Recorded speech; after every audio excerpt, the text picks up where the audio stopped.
যে সব থেকে বেশি হিট হবে এটা। আমি শাকিল ভাই বলতেছিলাম যে ভাই 3টা ব্যাক টু ব্যাক হিট হয়ে গেছে, এবার একটু টেনশন, কারণ মানুষের নজরও তো লেগে যায় শুনছি।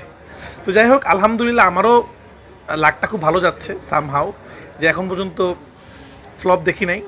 তো হয়তো কোনো সময় হবে, তখন আপনারা সাপোর্ট করবেন। তো এটা হতেই পারে, যে কোনো সিনেমা, যে কোনো ডিরেক্টর, যে কোনো নায়ক, যে কোনো নায়িকা, যে কোনো প্রোডাকশন কোম্পানির কখনো হিট হবে, কখনো ফ্লপ হবে, এটাই পৃথিবীর নিয়ম। বাট আমাদের আল্লাহর রহমত হয়তো আছে, আমরা দর্শক ভালোবাসা আছে, ব্যাক টু ব্যাক হিট হচ্ছে, প্রতি কোরবানিতে হিট হচ্ছে, তো খুবই খুশি। আর ভাইয়া যেটা বলছেন, এটা অনেকদিন আগের থেকে আমাদের প্ল্যান ছিল আমরা শুরু করব। বাংলাদেশে এটা শুরু করতে পারছিলাম না, আমরা বারবারই বলছিলাম যে আমরা আসলে সিনেমাকে অন্য জায়গায় নিতে চাই।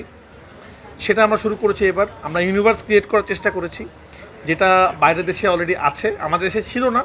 তা আমরা চেষ্টা করছি বাংলা সিনেমাকে একটু চেঞ্জ করার জন্য। আমাদের প্রোডাকশন হাউস চেষ্টা করছে যে অনেকগুলো সিনেমা মিলে একটা গল্পর অনেকগুলো লেয়ার থাকবে।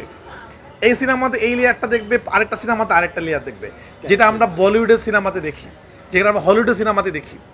তো আমার মনে হয় দর্শককে যে নতুন কিছু দিতে চাই আমরা, এবং আপনারা খেয়াল করবেন প্রতিটা দর্শক, সেটা সিনেপ্লেক্স হোক, সেটা সিঙ্গেল স্ক্রিন হোক, এবং একদম গ্রামের হল হোক, সবাই কিন্তু এই জিনিসটা নিয়ে খুব এক্সাইটেড যে এরপরে কী হবে।